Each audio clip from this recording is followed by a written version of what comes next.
What's up, Alpha Freaks? Sloppy Joe here.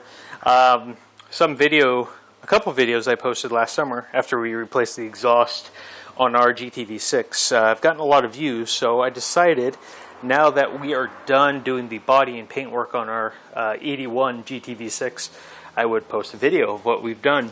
The exhaust was replaced because of a shipping mishap that happened when it was loaded in the Midwest. Is actually loaded on a low trailer and the exhaust got crushed on the lip of the trailer.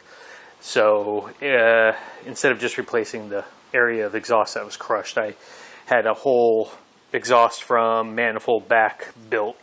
So that was the need for that. So, but what we've got here is 81 GTV6. Of course, guys will notice it's got Milano wheels, and that's because it has a 3-liter Milano engine in it. Thinking about changing the wheels, but we're talking about paint and body. So what we did this winter was, between me and my wife, we did a total strip down of this car, mostly to bare metal in a lot of areas because the original paint was so dry and sun-baked and cracking, and it was awful. And we have never attempted body or paint work before. So it was a very steep learning curve, but I think the final result is phenomenal for a husband and wife who have never done this kind of work before. And this was done, as you can see, just in a little car garage. I mean, it's just a single car garage that I keep the Alfa in, and we just, put up painter's plastic all around it, made a little paint booth. It was sprayed with a Eastwood Concourse HVLP gun. And then using PPG paints, and there's a company that the body supply shop I got my paints and stuff from. It's called Euro, or European brand, and I use their cleaners and their wipes and wax remover and primer and their clear coat, and the PPG is actually the red base. So I'll just walk you through what we've done. So as you can see, we've got an entire respray, bare metal, lots of glaze and reshaping. Both fenders in this area, where this fender was caved in and someone had pulled it out, and there's actually a weld on the backside that someone had done trying to fix the split or the cave in, and someone had pulled it out. So, I mean, structurally it's good. It was just ugly. Nobody really had glazed it or shaped it. So I spent probably 20-25 hours just in this area to reshape this and get it looking like new. And it is absolutely like new. I don't know if the camera's really going to pick it up that well, but it is. There's no bumps. It's just smooth. And it worked beautifully. I'm actually very proud of that because there's a lot of work into that fender right there.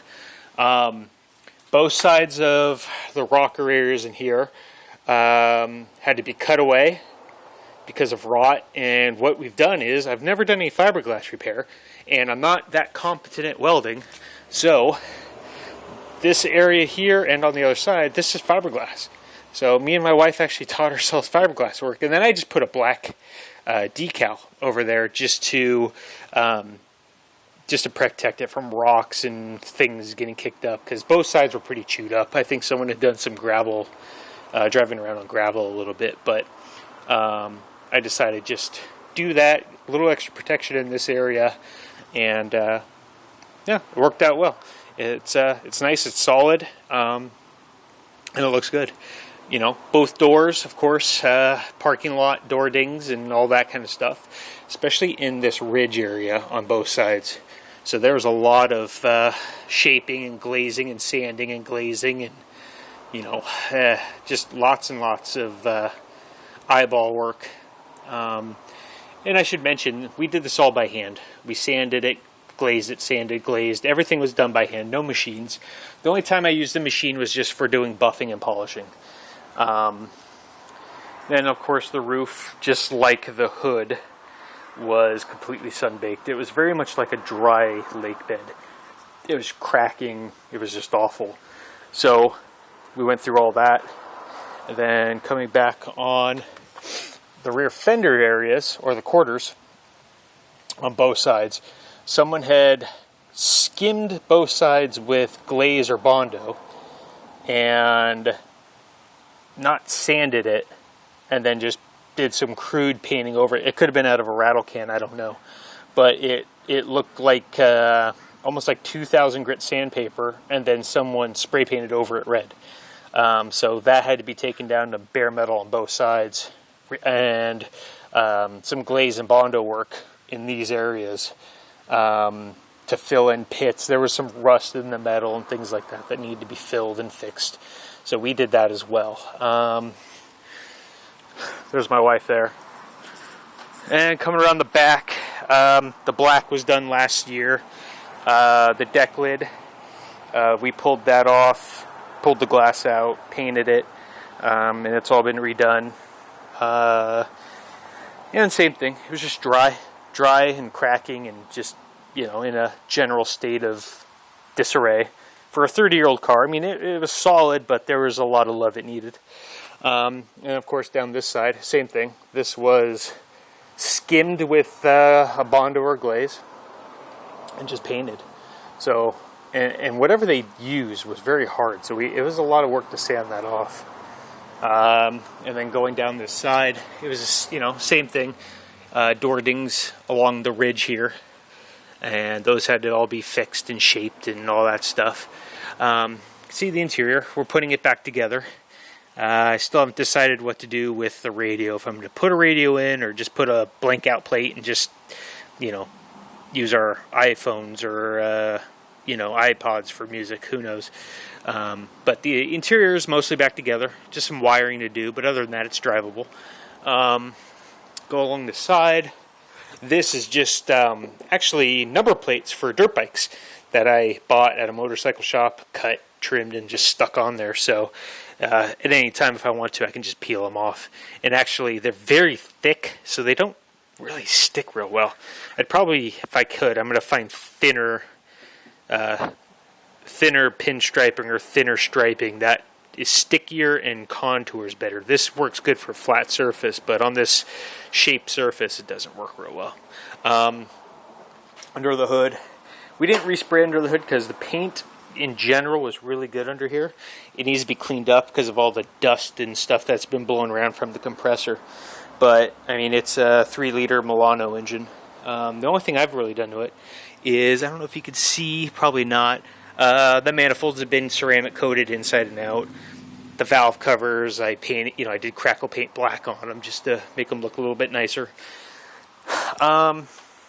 Other than that, just the headlights, I put on yellow film. Let me get the cord out of the way. And, you know, new emblems. The front emblem took a rock hit, so that was shattered, so that needed replacement. Got a brand new one down at Alfa of Tacoma. I have a clear plastic tray that Racing Swim on the Alpha BB forums had sent. I'm still trying to decide what I want to do with it. I know I'm going to put it in, but I'm going to modify it in some way. I don't know. I might tint it and put it on because I like the black.